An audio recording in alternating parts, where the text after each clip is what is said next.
We're recording. So basically, this little project box I have over here, I've been calling it a nuke. That's short for nucleus hive. It's a miniature, fully functioning hive with 3 to 5 frames of bees and resources in there. It's a small colony that's, in this smaller box, it's easier for them to defend against pests and invaders while they're growing. So the nuke box, in this case, for this wooden one, that's a place where I start new colonies. And there's lots of different ways to do that. We'll be talking about that more in our advanced class. These pictures here, which on here you can see these have migratory lids. That's what a migratory lid looks like. One of the ways you can purchase these is you can purchase it as a nuke, but it will not be in a wooden box like this. It's in a more temporary type box. But you'll hear that term nuke a lot, and what it stands for is a small, starter box. A lot of times when you're buying them, it'll be 4 frames. The 5th frame spot will have a feeder in there. So when you're looking, that's primarily just for transporting them.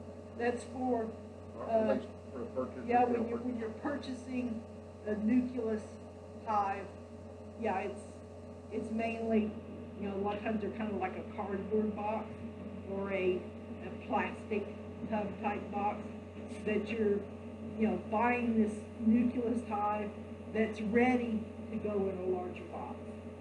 I use the nucleus boxes, like I said, to start new hives, get them strong enough to be moved into a bigger one. So, yeah, if you buy a nuke, don't expect to get a wooden box like that. How much are nukes this year? I know it kind of varies, price varies by year. Good question. That's there on the handouts. You should see this one. It says buying these packages or nukes. It tells you questions to ask before you buy, what to look for at pickup and delivery. Because believe it or not, there are people out there that aren't really ethical when they're doing this. And then on the other side, I've got a kind of a short list of people in, fairly close. I think the furthest ones are down in Nacogdoches, which I have driven all the way to Nacogdoches before to pick up packages of bees. I'm listed on here, but I don't have anything available right now. I'm really small at producing things. Same thing's true with Justin Hartman. The other places like R Weaver, Bee Weaver, they're huge operations. Coronado Bees has been around for a long time. It's a huge operation. This Mountain Sweet Honey, they'll actually, they ship packages. You cannot ship nukes.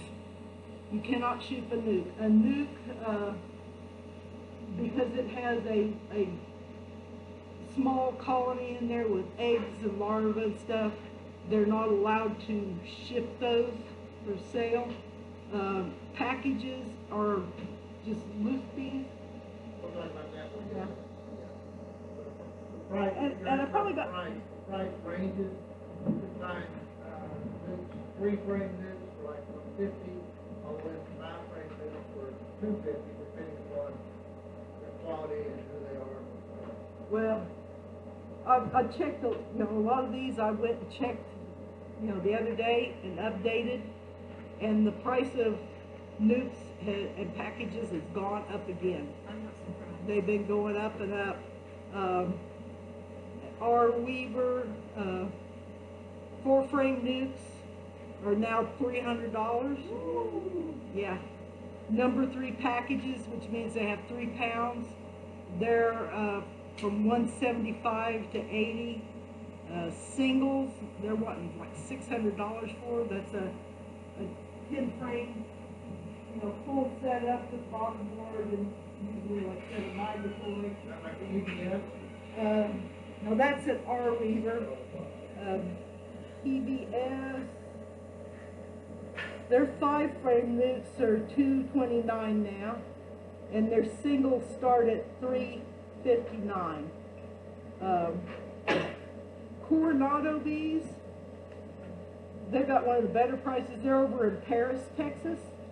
Their 4-frame nukes are $190, and they have singles available, and they have what they call an ag package, where they sell you a group of like 6 singles with migratory lids, and the price is based on the quality of the equipment, whether it's used equipment or brand new equipment.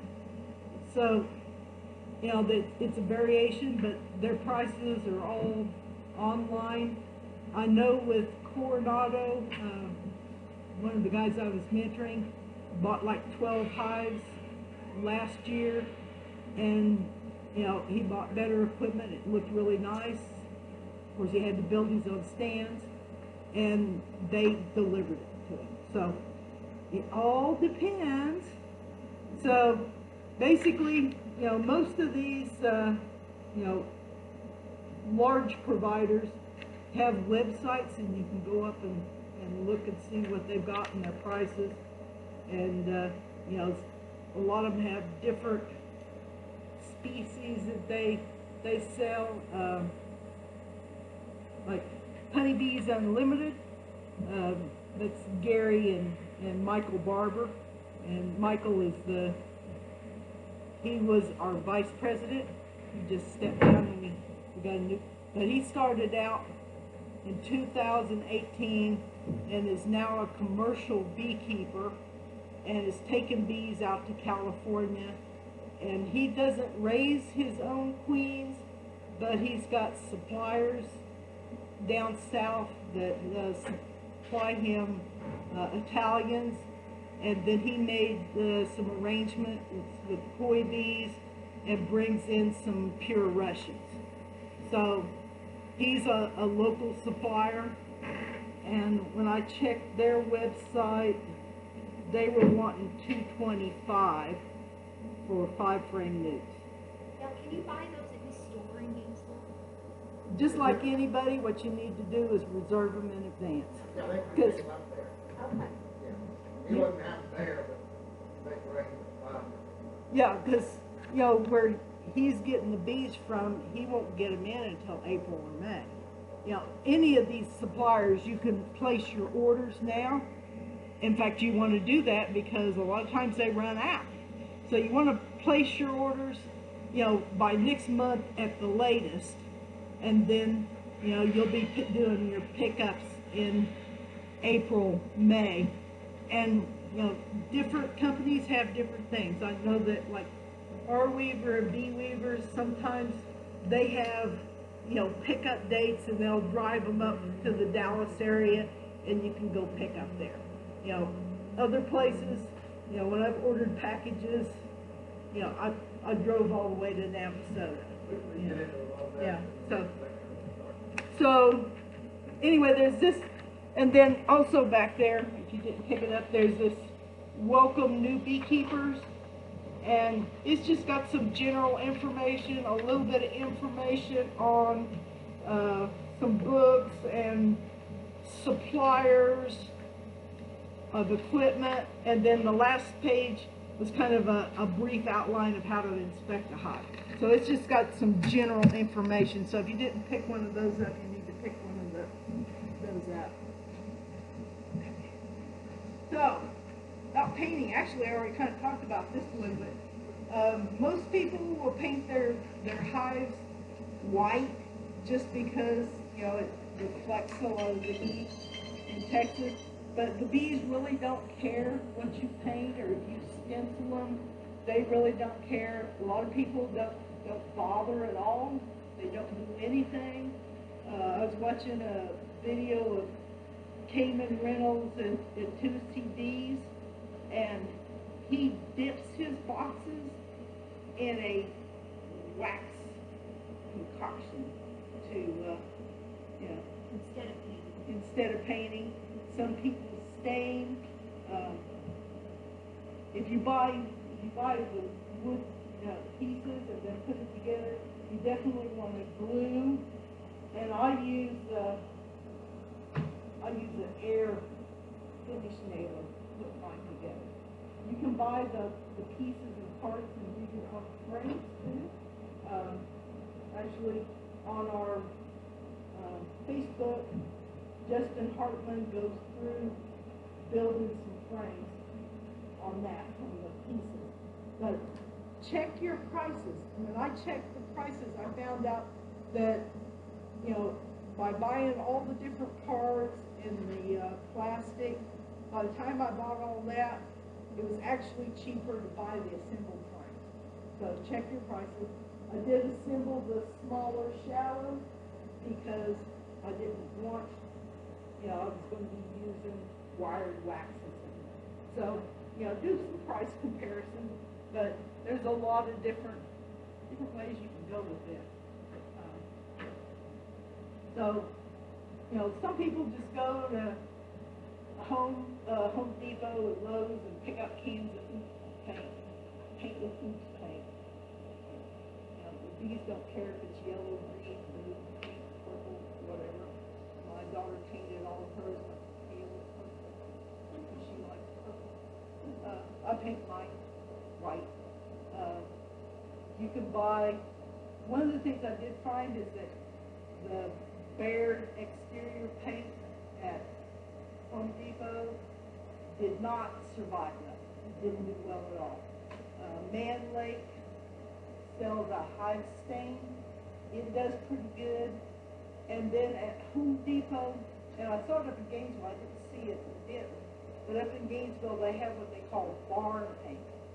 And the barn paint in white does really good. They only sell it in two colors, I think, white and red. I wouldn't go with the red, but the barn paint was pretty cheap, and it's proving to be a very, very good paint. But you can stain it if you want to. Just don't do anything on the inside.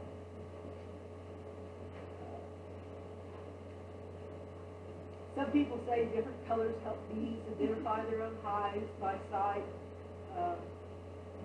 I stenciled mine, a lot of mine at the house, just because I liked it, and you know, as a way for them to identify where they're going. But it's all up to you. The ones in my out yard are just all painted white, and it doesn't seem to have a whole lot of difference where they come out directly. But yeah, whatever floats your boat. Frames, we already talked about frames.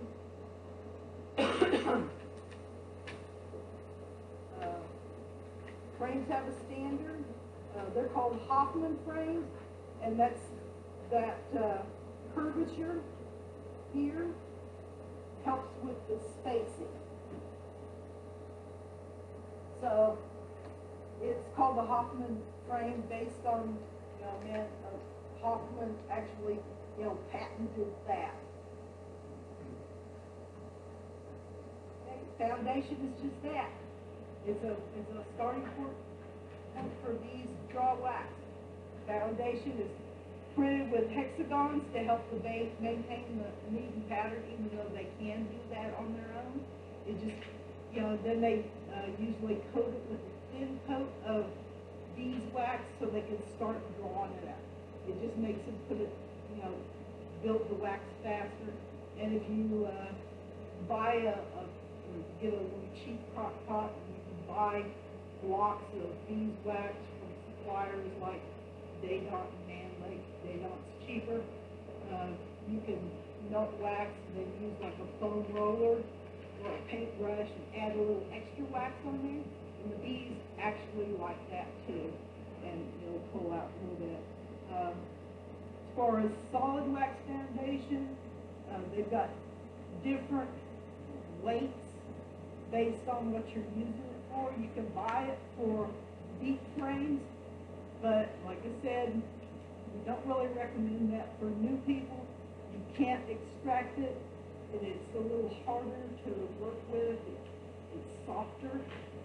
So I wouldn't recommend that you do that right off the bat.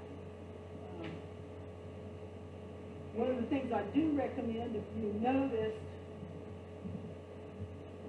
I'm showing you, like this spray has a kind of a yellow or cream color, what we call natural. And at first I got a lot of those, but if you get black foundation for your root phase, it's easier to see larva and eggs. So, you know, whenever I buy new deep foundation, I buy the black foundation. And some of the old frames, because you do want to change out your wax. Once it's about 3 or 4 years old, it gets really nasty and dirty, and wax absorbs contaminants. So, you know, the wood part will still be good, and I pop out this plastic, the old plastic foundation with the old wax, and then you can buy just sheets of foundation, and I'll replace the foundation. And whenever I do, it's usually the natural that I get rid of, and I replace it with wax. But in my honey scissors, I usually use the natural foundation. But I do like the black foundation a lot better, because I can see the larva and eggs easier without having to have magnifier glasses. I do use the flashlight sometimes. So I wouldn't worry a whole lot about wax foundation right now, unless you're doing something like hot bar, and then discuss that with your whoever's your vendor. Wax can be plain or wire. Either way, when you watch videos, you'll see all different kinds of ways that people have their frames. So this is just kind of a warning that you'll see this stuff, and it's just a different way to do it.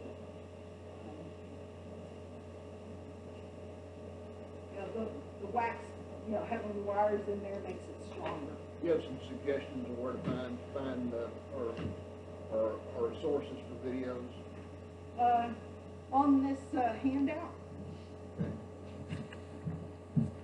That's the first time beekeeper handout? Yep. There's these websites here. Barnyard Bees videos are good. Kevin Reynolds. One of the reasons I like these guys is one of them's in Tennessee, the other one's in Georgia. You know, if you watch videos of Ohio, Vermont, and Canada, you know, it may not apply to you. Yeah. So these, I watch, Cayman Reynolds and Barnyard Bees a lot myself and learn new things from these guys. Scientific Beekeeping with Randy Oliver.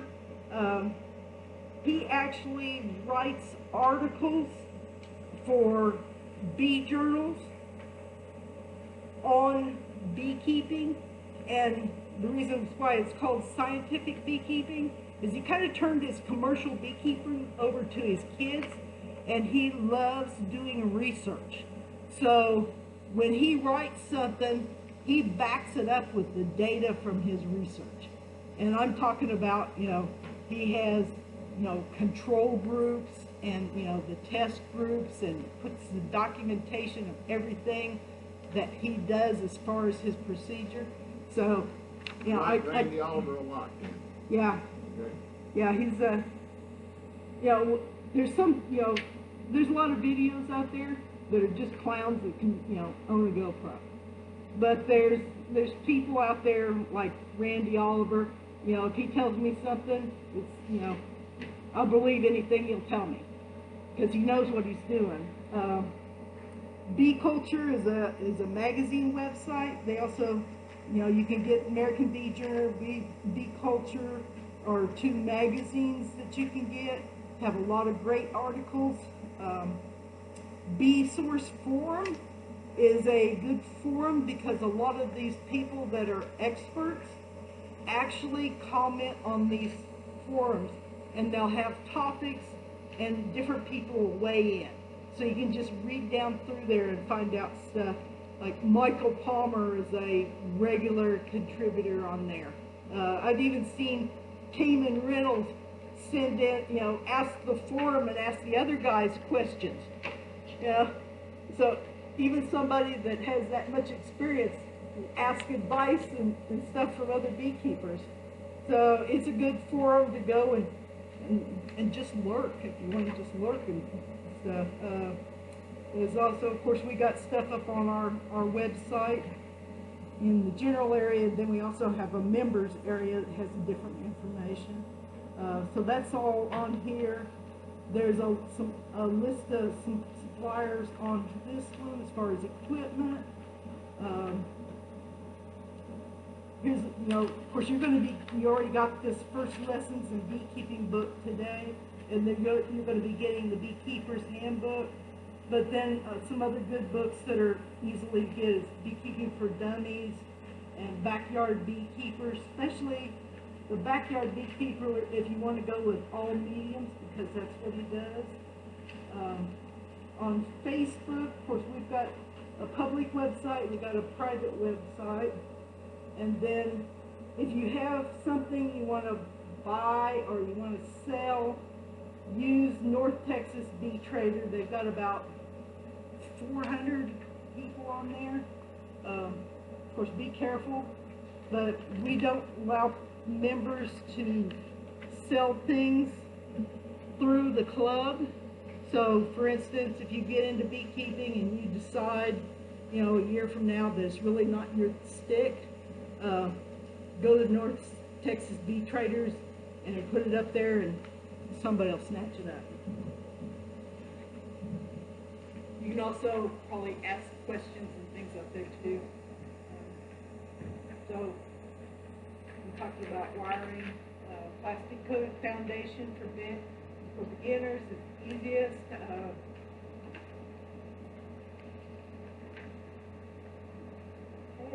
I don't like all plastic frames, but some people love them.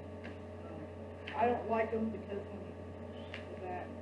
because they have a lot of little openings here, which are really great for hive beetles and stuff to hide in.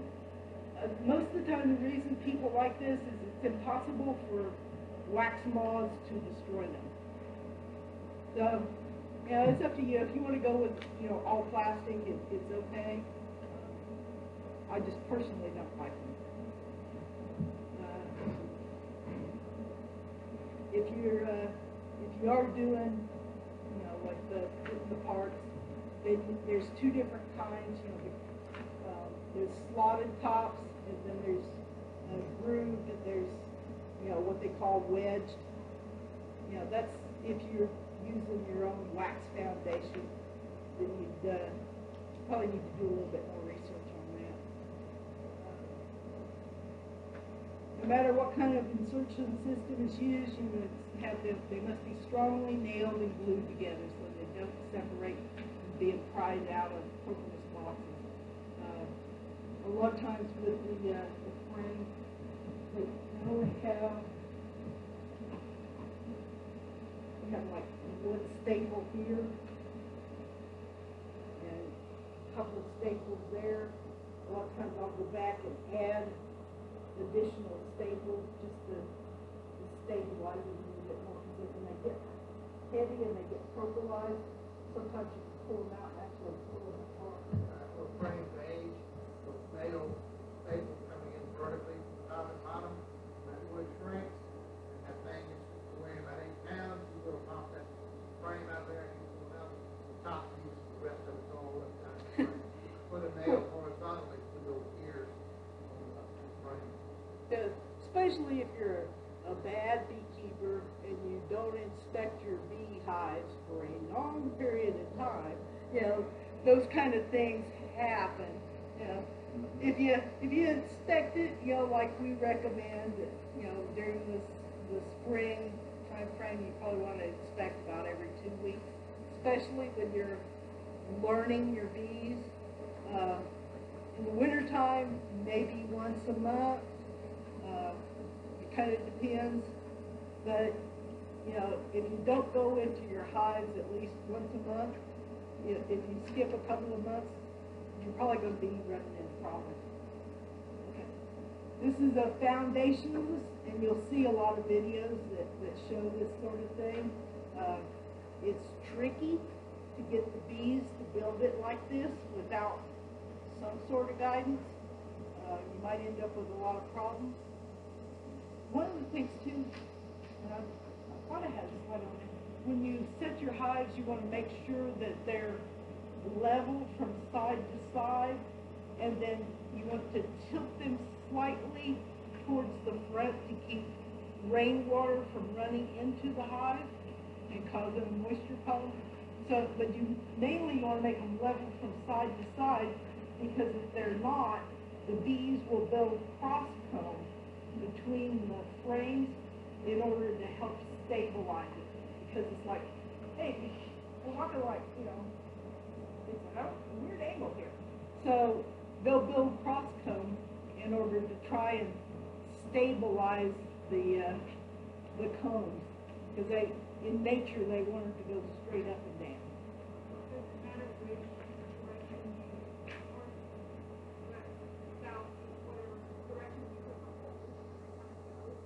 It's preferable to either have it facing the east or the south.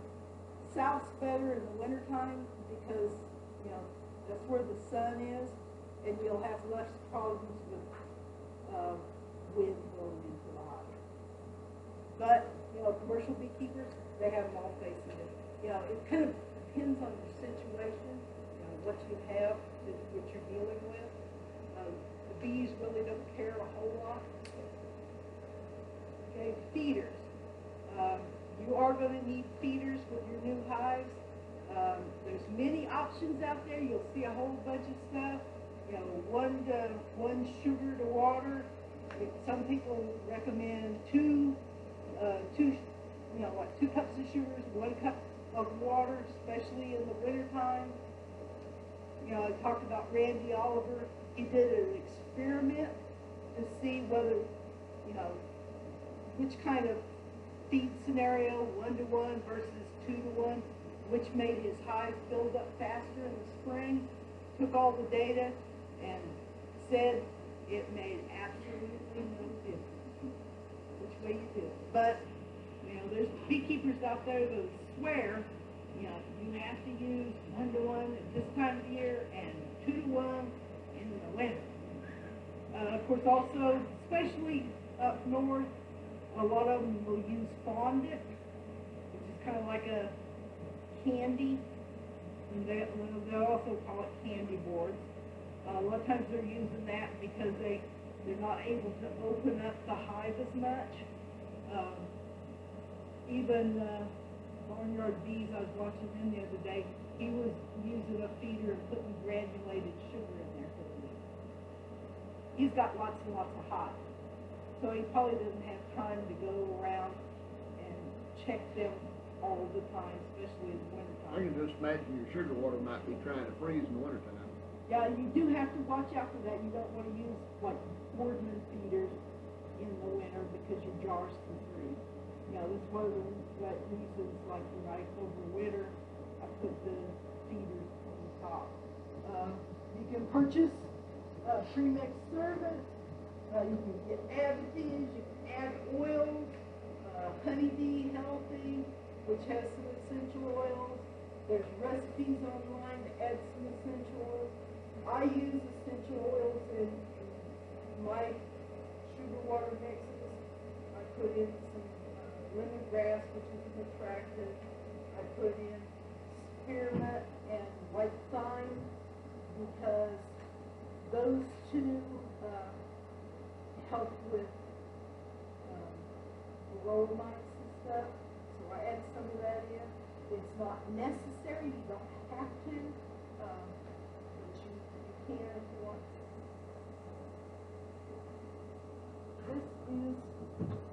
This is a Boardman feeder. What you do is you put this into the entrance area of the hive. Just fill this up with a sugar and water syrup, usually a 1-to-1. and the bees will come in here, and this lid has little perforations, so they can get into that.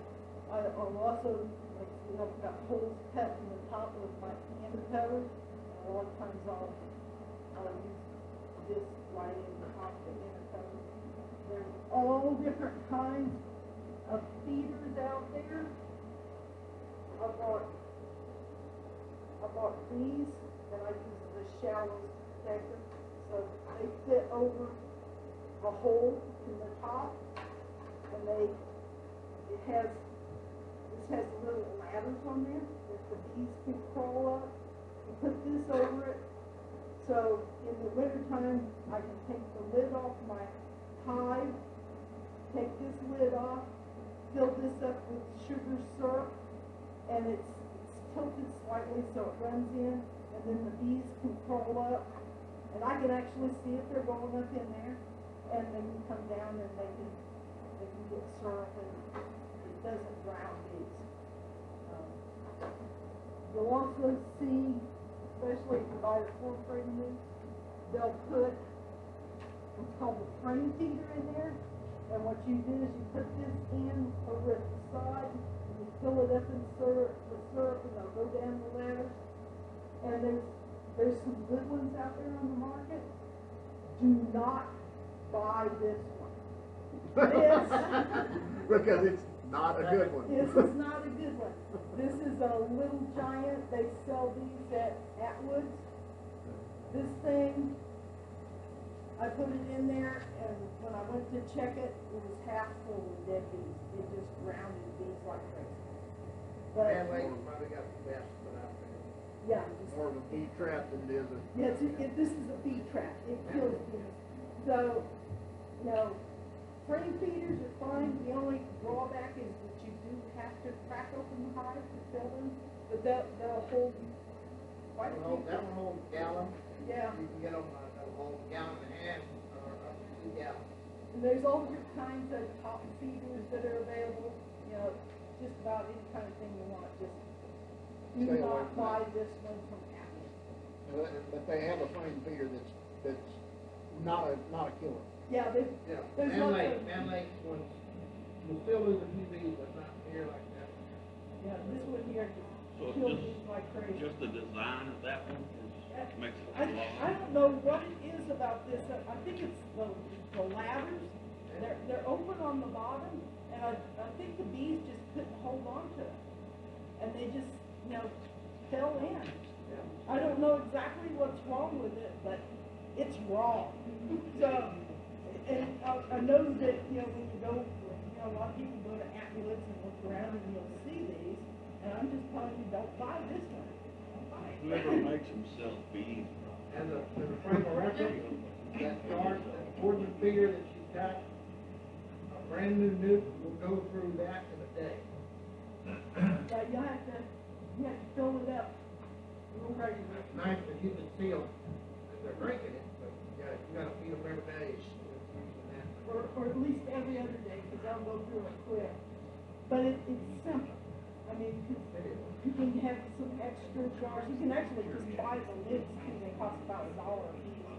So and then, or you, from Man Lake, you usually get this thing and a lid, and you have to supply your own jars. But, yeah, it's a small mouth jar. Usually what I do is I'll fill up a bunch of jars and go out. I'll pull the empty jar off, usually, you know, standing at the side, don't even have to suit up. Go to the next one, swap it out. The second biggest problem you're gonna have is trying to go through that fast, is the metal lid is gonna rust and black. So you have to be ready to be strong enough to break it off. TBS sells a plastic base for that woodland feeder that's threaded. Now you screw the jar straight into that, and that plastic does not rust and black. You can buy plastic lids. Yeah. White plastic. Of course, I guess you have to do them. Yeah, and these holes are very, very tiny. I think they're about 1/32. And can I add one thing? When you move your nuke into a big box, you can also, if you want a power feed to get them to build up real quick, I just put one on each side of the box.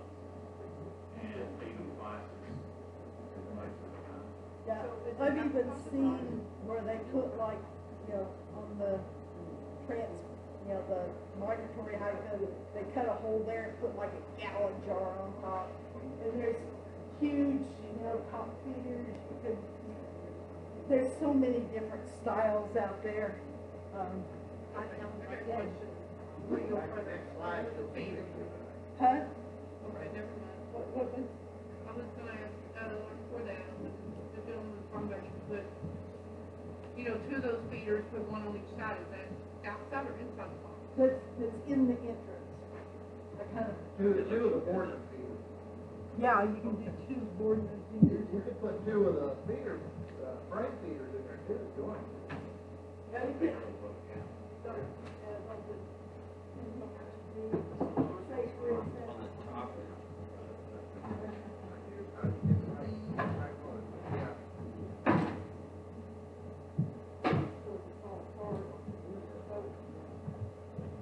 Take that feeder and sit it right there in the entrance. And they kind of have to, depends on your equipment too. Some of them will work with,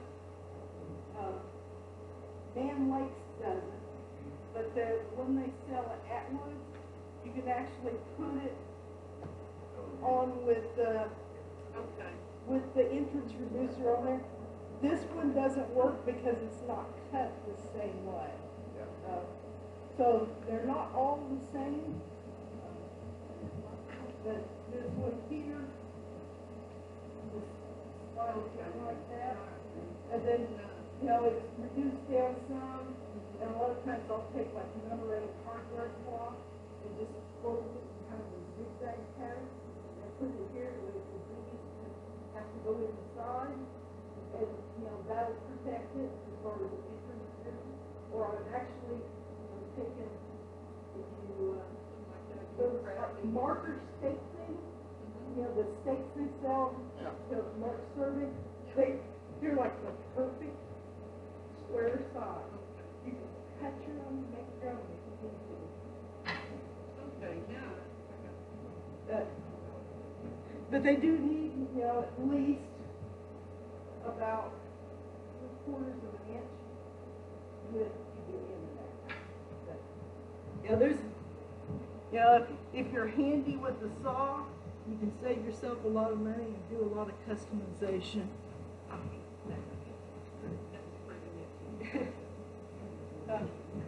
Now here's some different, methods, some different types of feeders, and there's even more than that. I've gone to conferences, and people make up different types of feeders. I've seen ones that were made up that would hold like 3 of those, jars, or 4 of the jars. It's kind of like mousetraps. There's always somebody that invents a better one. But but if you really want to go dirt cheap and simple, you can build you a little shim. Just make you a little box that'll sit on top of your hive. Fill up a plastic Ziploc with your sugar syrup. Cut a tiny little slit in the hole in there and set it on top of the box. Put the shim on. Put your lid on. They're gonna find their way to it. They'll find it. And you might trap a couple through the little slit. They may find their way in there. Yeah, they may eventually, but if you just, through little tiny holes, they'll go up there, they'll find it. A lot of, especially beekeepers that have large apiaries, they'll do what's called open feeding, and they'll put out a bucket of syrup and put like stick straw and stuff in there. And I've done that before, and had my hives, I had 12 more at the time, and they emptied out a whole 5-gallon bucket in one day. So, lots of different ways. Now, how many hives was that servicing? I had 12 full-sized hives and several nukes. Well, that's probably not just a lot really for the number of hives that you have. But you're also feeding native bees that aren't in your hive. There you go. Don't mind that trick one. Well, I didn't see any navies there, but it definitely looked like a huge swarm around that bucket. They were, They were all after it. there's some other things you can do. I've used 5-gallon buckets and put little holes in certain places and set that out. What about, something like, cut fruit, like pears or something? Sometimes they'll go to things like that and, suck the juices off. Well, But if you have hummingbird feeders, will you find bees up there? You will?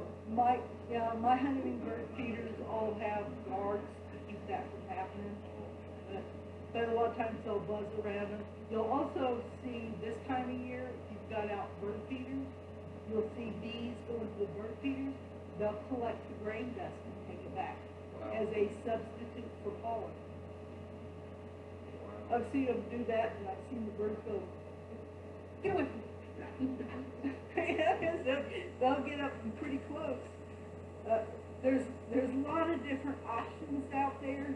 Probably the most readily available, though, is to get a boardroom feeder, which works really good when you first start out. It's simple.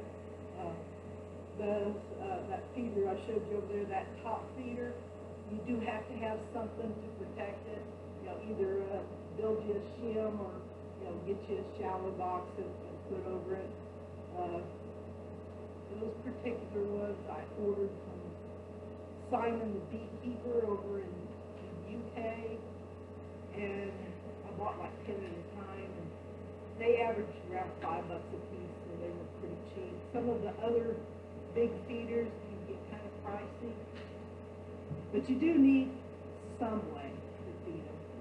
And open feeding works okay, but I prefer, especially on my new hives, to have a source specifically for that hive to make sure that it's there for them. If you put it out in open feeding, you don't know if that new box gets into that. One of the things, especially if you live in this area and have co-op or well water, you want to take, when you're making your syrup, you want to check the pH of your syrup. My water, I'm at Mountain Springs co-op water, and it is pretty alkaline. And honey is mildly acid, so its pH is around 3.9, and my water tested at 8.4. I just went and bought some pool test strips and tested it, and it was really, really high alkaline. And I was kind of turned on to this by the Walker beekeepers. They said that, they're doing this high alkaline. It's really kind of hard on their system. They go to my, for their water sources, they're getting it from my pond, which gets some rainwater, and then also when it gets really low, I fill it with the hose. But, a lot of that kind of evaporates, and, the Sunlight breaks it down. And so forth. breaks down, it, settles.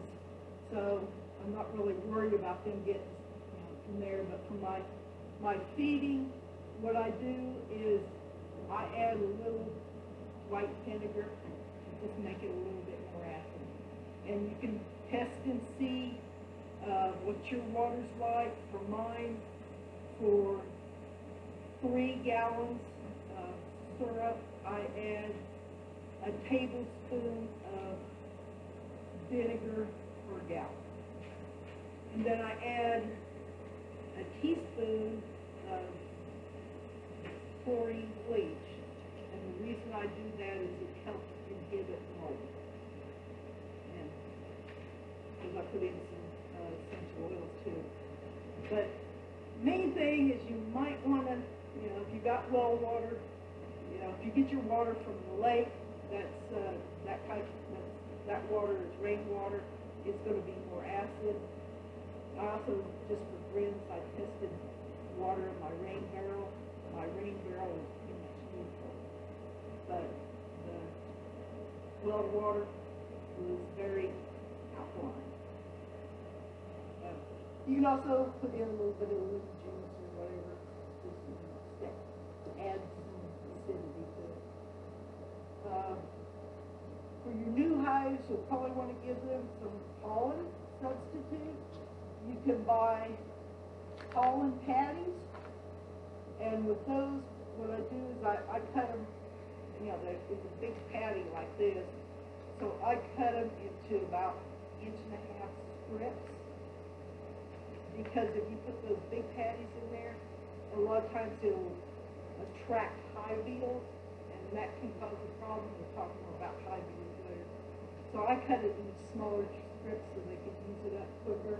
It's a mixture of pollen substitute, mostly soy based, and then they put minerals and it's got some sugar syrup and some other things in there. But it's a way to give your new colonies that protein that they need. You can also buy dry pollen, and well, even Atwood sells little containers of it, but I buy mine in the 10-pound buckets because I use a lot of it. And the club actually sells pollen feeders. I got to deliver one to Byron. So later on you might want to get one of those. But I've also seen people just, sprinkle some on the lid, but then it's kind of exposed to everything. But you might want to get some pollen patties to put in your hive. You can buy them in different weights. I think I bought 10 pounds. You can store it in the freezer to keep moths and stuff from getting into it. And what I do is, like I said, I cut it into small strips, and then I'll put a drop of wintergreen essential oil on it, because that repels hive beetles. But I give that to the bees as an extra, food supplement. Those strips on there, that's way too much. All we want to do, like, is just kind of inch off the end, a couple of those, one on there. That's like 2 whole patties on the plate. No, this is, a whole patty is about like so. Is that a pollen patty? Yeah, those are pollen patties. So I usually take a whole pollen patty and I'll cut it into like 6 strips. But these are kind of wide on here. And, for a nuke, a small one, I'll only put like 1. But, for a larger hive, a lot of times I'll put 2. But if you put a smaller, a smaller piece on a nuke, they can go through it in about a week. If they don't go through it, then it means that they don't need it. I mainly use it in the spring when they're building up. Now, this is you can make your own dry pollen feeder. You just use some PVC drain pipe, cut about 11.5, 12 inches. You need a drain pipe adapter, and then a drain pipe cap, some eye bolts, some chain. The ones, actually, when Byron comes up to do his part, I'll go get one, because I got to deliver one of him. The ones we make has screen in there to keep pests out. Birds? Yeah, and birds. Yeah, wrens, if you don't put screen in there, the wrens will build a nest right on top of your pollen. They love these things. In fact, I'm thinking about making some up just for the birds and put them in different places. But, there's different things you can do to protect it. For this, I did them all. If you put a piece of, there's chain in here, you put a PVC on there, that keeps the raccoons from going like this and wrapping it around and getting into it. You put this on there, that keeps the squirrels from getting in there. And then if you have problems with ants coming down, if you take a piece of cotton, like the cotton that comes out of pill bottles, and you put some motor oil on there and then wrap it around and twist tie it, that keeps the ants out. That works really good for the hummingbird feeders, is to do that. And then, of course, you know, you got some half-inch screen here in the entrance that keeps the birds out. So for any problem, there is a solution. You know, PVC pipe, baffles, you know, oil, screen. You know, most of the feeders I have up now really just, you know, they just need this.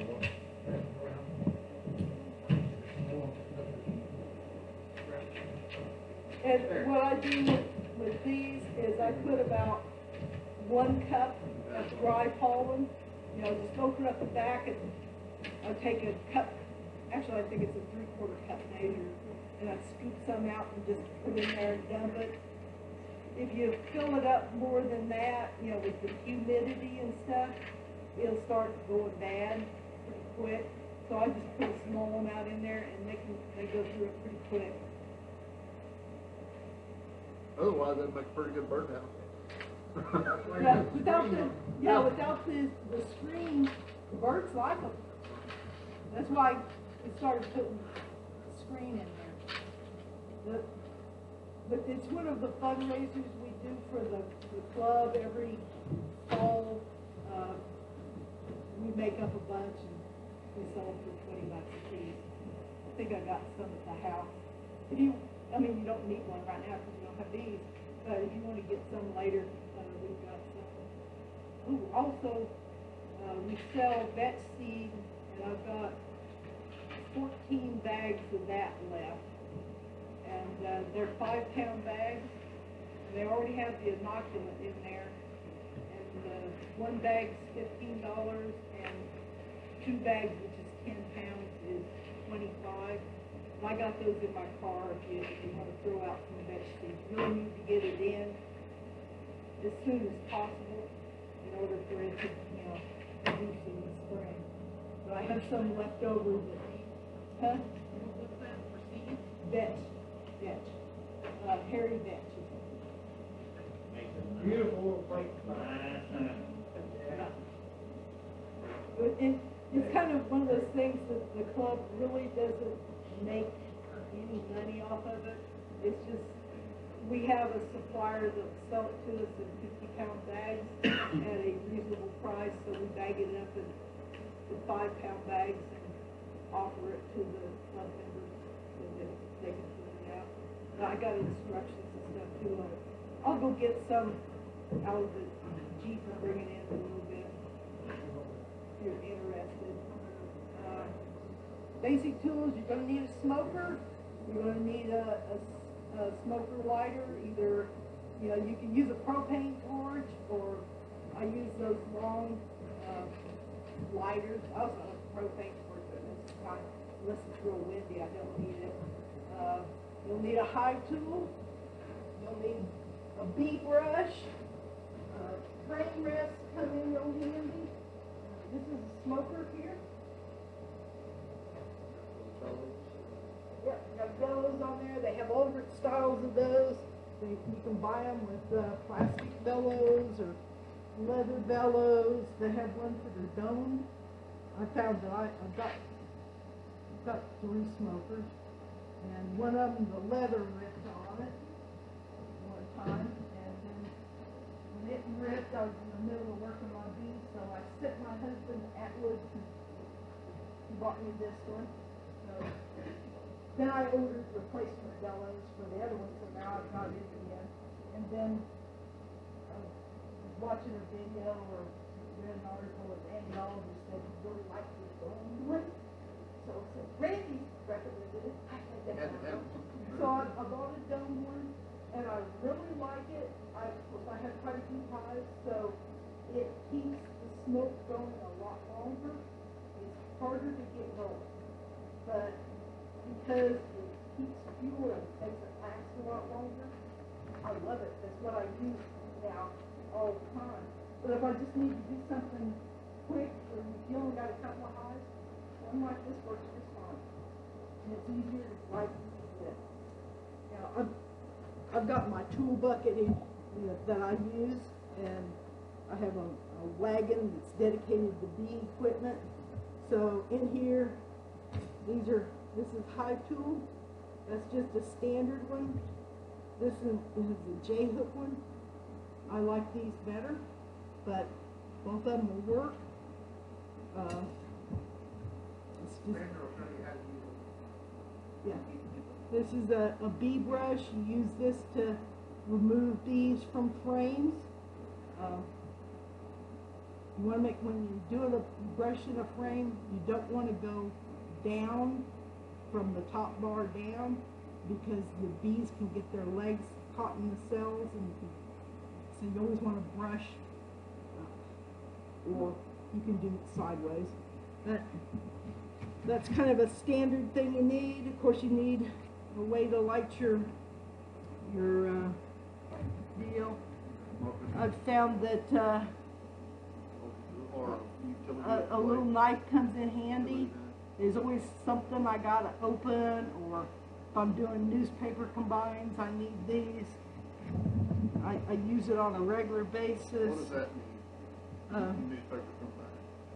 When you combine a weak hive with a stronger hive, there's a method where you use a newspaper to separate them temporarily. By the time they chew through the newspaper, it's all one big happy thing. So we'll talk about that more. That's why I have newspaper in my deal. I have cinnamon. This is my beetle blaster oil. We'll talk more about beetle blasters later.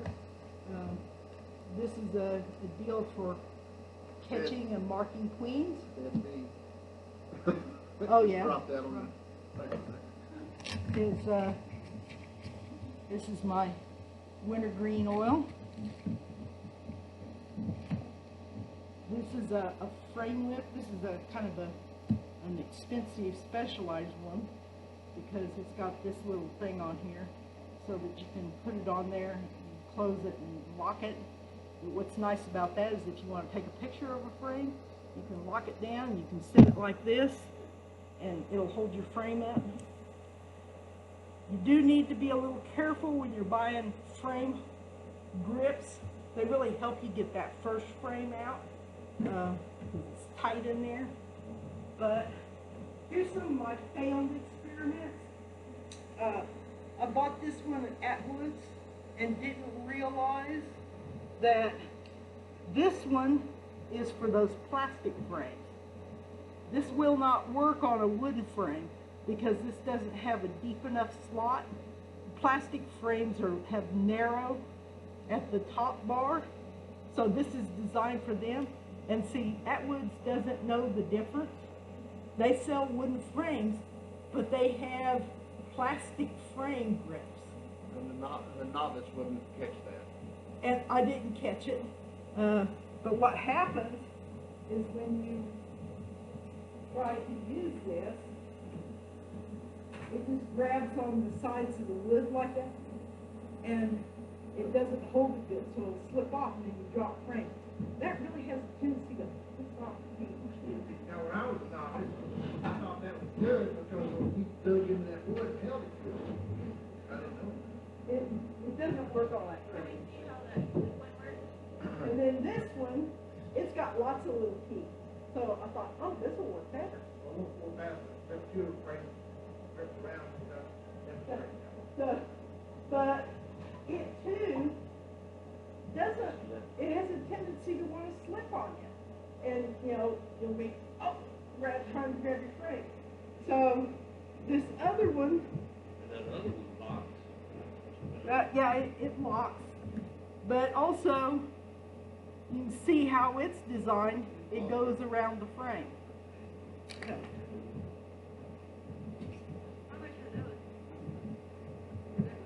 I paid like $30 or something. And I bought it at a decondition. I think they sell it now at Man Lake. But yeah, it's fancy. It's snazzy. But you can buy ones that are designed for wooden frames that have the same type of grip that work just fine. It's a lot cheaper. But I'm just pointing out to you that this was a mistake. This one was a mistake. That This was, one I like. that was the Cadillac. Yeah, that's the Cadillac. It's just, you know, little things like that that are kind of gotchas for new people. Here's another gotcha. These are frame holders. And they come in real handy. You can put them on the, you know, when you're working your hives, you can put this on the side of the box like that. And then you want to take out the first frame out of your hive and leave it out because it makes it easier to manipulate the other frame. So you got a frame over here, and you know, pull the frame out and sit on it. I really like it. They actually don't use it after. So they work really good. But before I got that, I bought these. And, you know, what's nice about these is that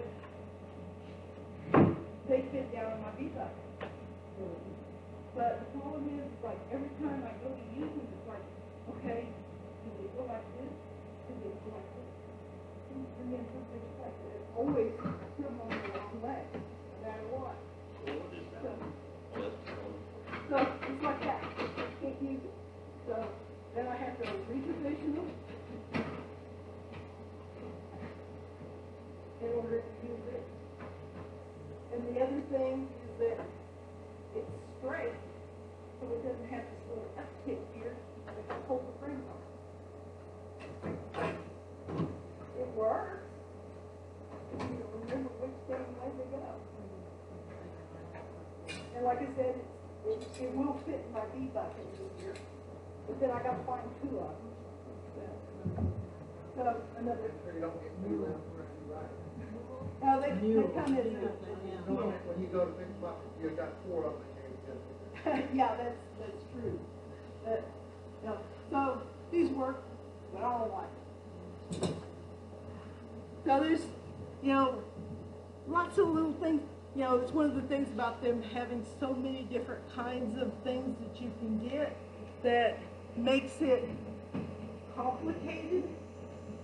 And I guarantee you, as a beekeeper, pretty soon you'll have a bucket kind of like that with all different kinds of things. I've got all my different pins for marking queens, and I've got magnifiers in there. A little flashlight comes in real handy because you can shine it down in the cells to see what's going on. A pair of scissors, you'll probably want a pair of scissors. Harbor Freight sells a really good cheap scissors for like $1. I give them away as door prizes a lot. They're handy. You know. Huh? You know, they know what Yeah. you need. After you've been about 2 5 high, you can't remember, wait a minute, which one was that green color? Yeah. Which frame was that? You know, which one needed removed? I can't remember. You know, as soon as you close that top on the hive, you forget everything you just saw. Does it help to number your frames? That's not really necessary. My journal sheet has a way that I can keep track of frames. And that's one thing we'll be talking about in the next class is different ways to journal. There's lots of different ways to do that. So I have, I've got one of those big metal wagons that'll fit my bee bucket. Yeah, I got a picture of it up there. So you'll need a journal and a pen of some sort or a pencil. Small folding table comes in very handy. It helps your back. I've also seen people, you know, you just got a couple of hives to build a little wooden table and have it sitting out there. Mine's folding and lightweight, so I'll move it from hive to hive. Magnifying glass.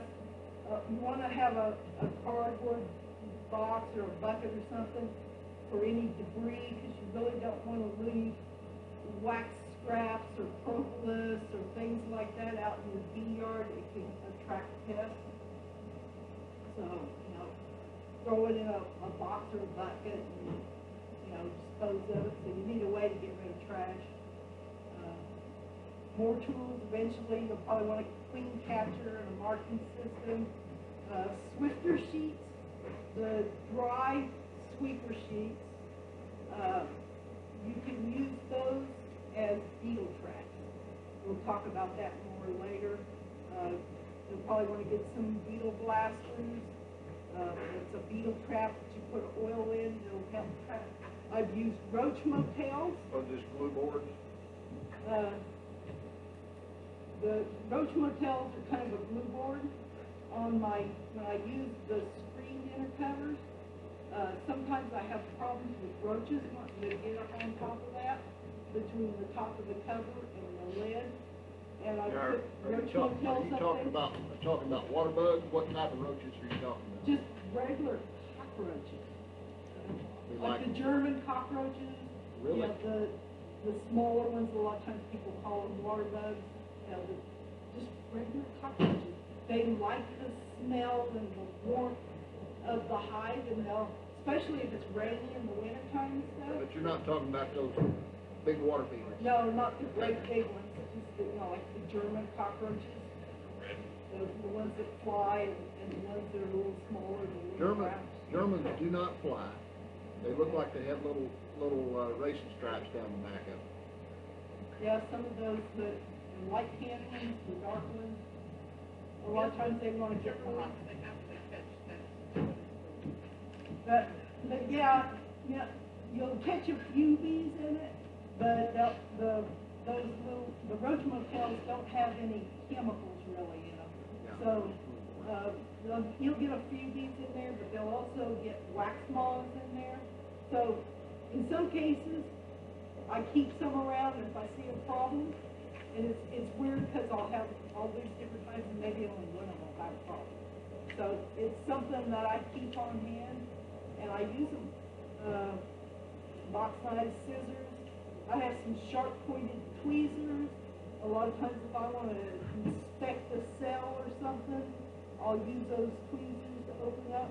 I've chased hive beetles with them. You want to keep a water bottle for yourself, keep hydrated. You can get dehydrated really quickly, especially in the summertime. There's always lots of stuff. You fill your bucket up with all kinds of goodies. But it comes in real handy to have a tool bucket like that so you can find things right away. Otherwise, you're going to be buying, especially hive tools, all the time. You get your tools, they just run away. I don't know what happens to them. But if I put them in the bucket, I can find them. So here's my bee wagon. So, you can see I've got my tool bucket here. I've got my journal. My smoker will hang on the side really easily. So will my frame holder. It'll hang right on there. I can, sit boxes with extra frames. I stack this. Actually, I have two of these. When I'm harvesting and stuff, I'll have both of them out in the bee yard. One will have my tools, and the other one I'll be putting, boxes that I'm harvesting, and different times of the year when I'm pulling off supers, when I'm changing out, inner covers. I've just found this is really, really convenient to have this. And first I was using, this is my green one, I was using it, and then I was unloading it every time. Now I bought me another one, and it's loaded up, and it stays loaded all the time. I pull it into the garage. At my out yard, I have one of those folding canvas type wagons that I could throw in the back of the Jeep, and I use it. It's a lot smaller, but it's worth every bit to have it to pull my bee bucket and any small things I need to have, bottles of syrup that I'm feeding. So, invest in a wagon. Got an ad from Northern Tool the other day. They had these wagons for like $100, and there was a coupon in there that you could get like $20 off. It's an investment. To me, it's worth every penny. Yeah, here's where I got it labeled. hive equipment. Actually now I don't have a cardboard box, I have an old dish pan that I use for debris. I have some pollen cabins in there. It depends on what I'm doing at the time, but it's real handy. Protective clothing, there's a variety of full bee suits and jackets available. Round or space suit type veils, with or without, ventilated fabrics.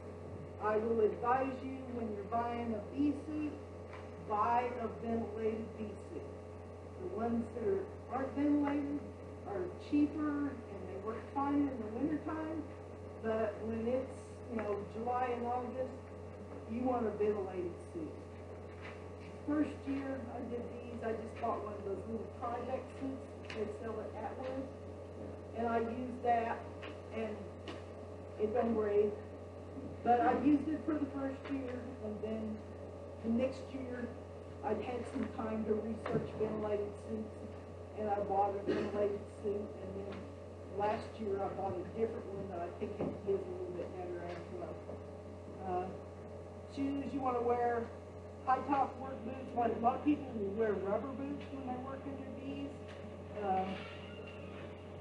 because if you get them mad and you're out there in your slippers with no socks and they find a bare ankle, they'll eat you.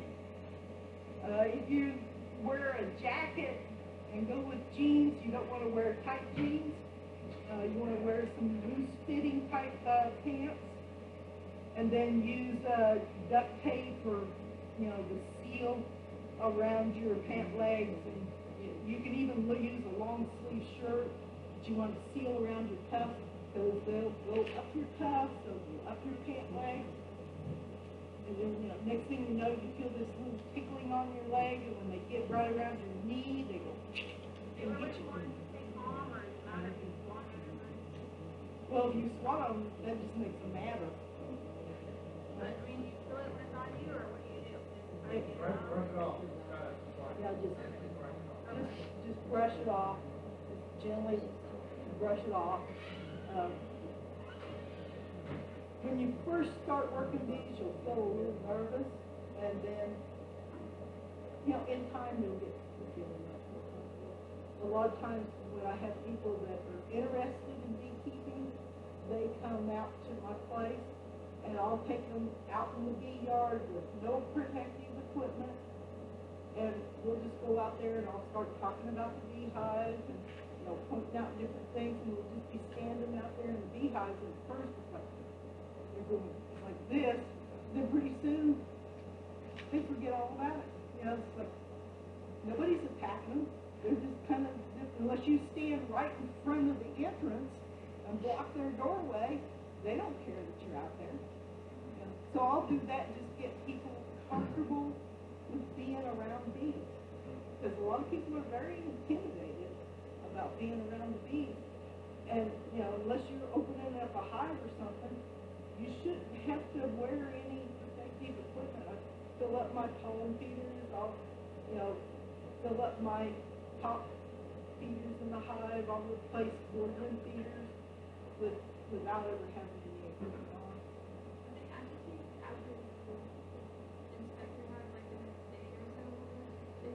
Usually by the next day they're okay.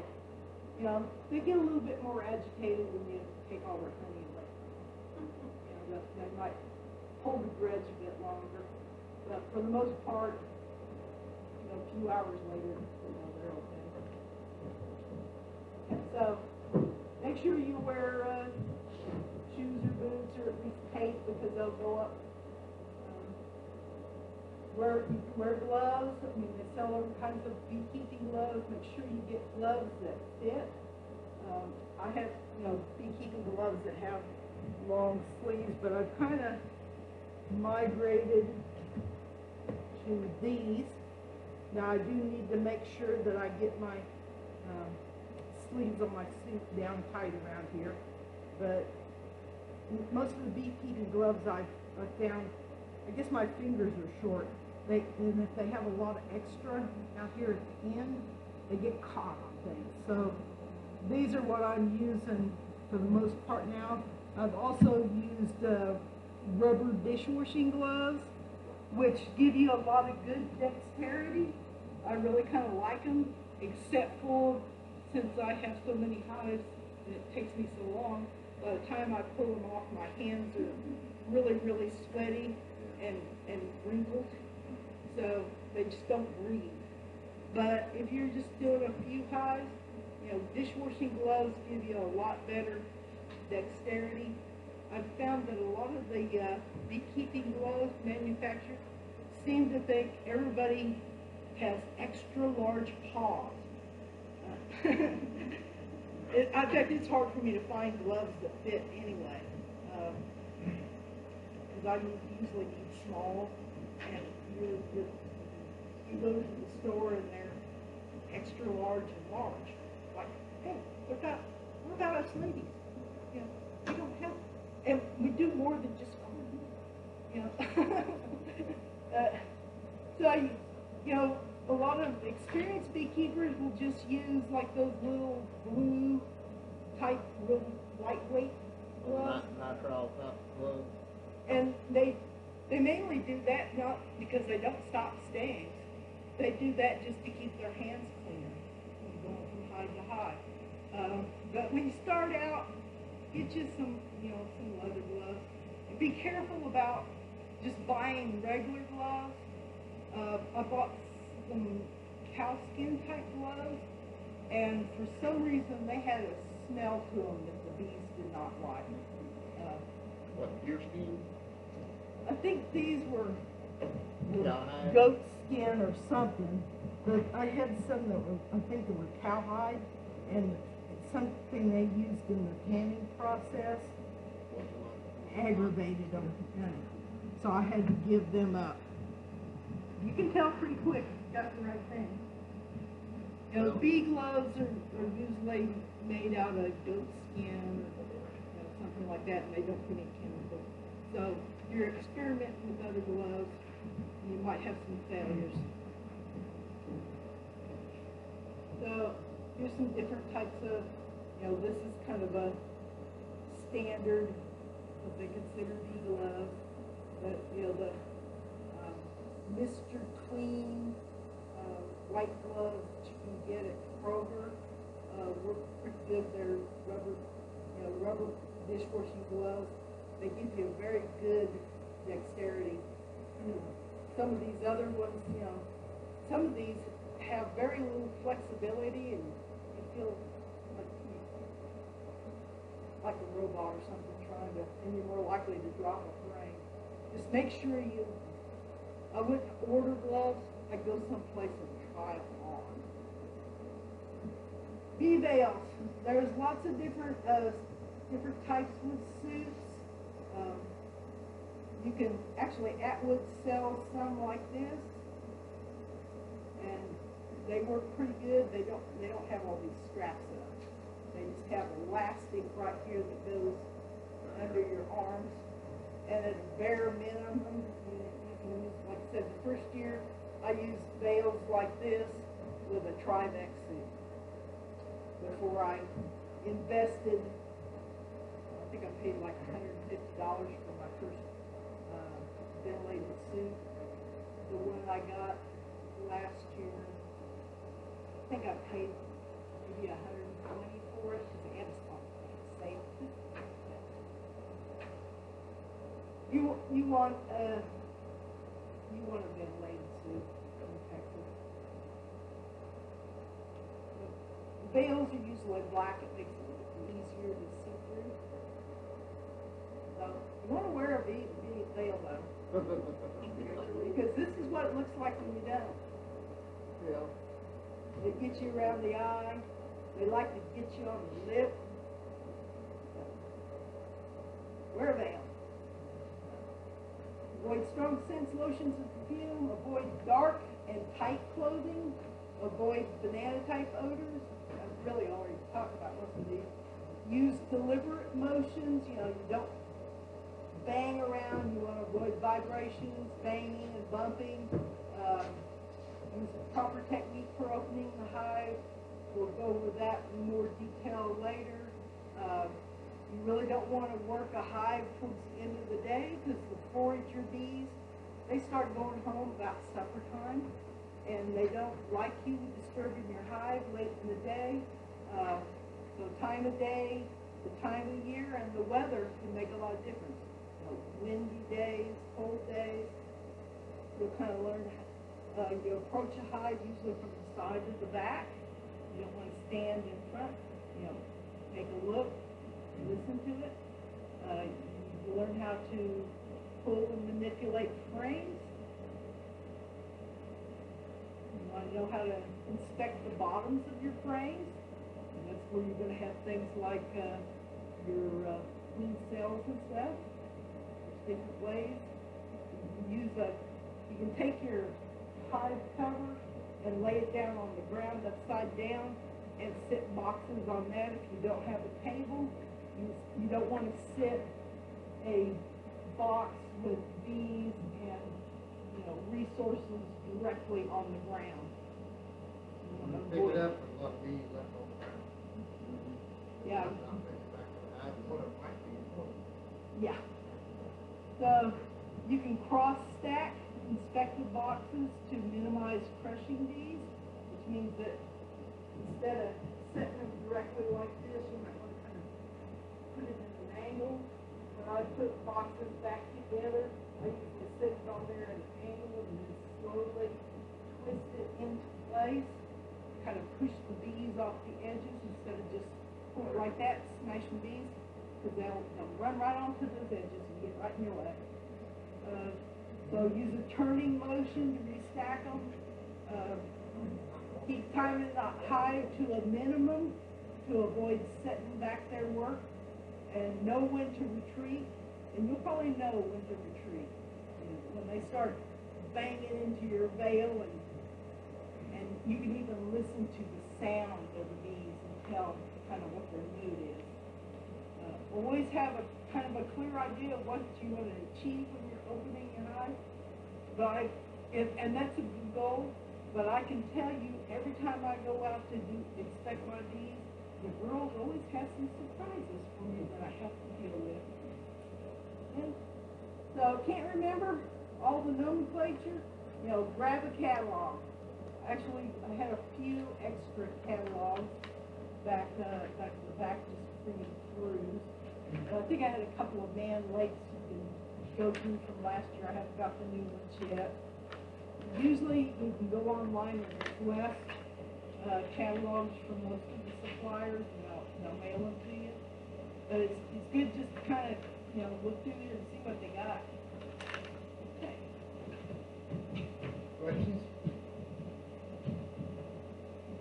Oh, all right. I think their eyes are starting to I know.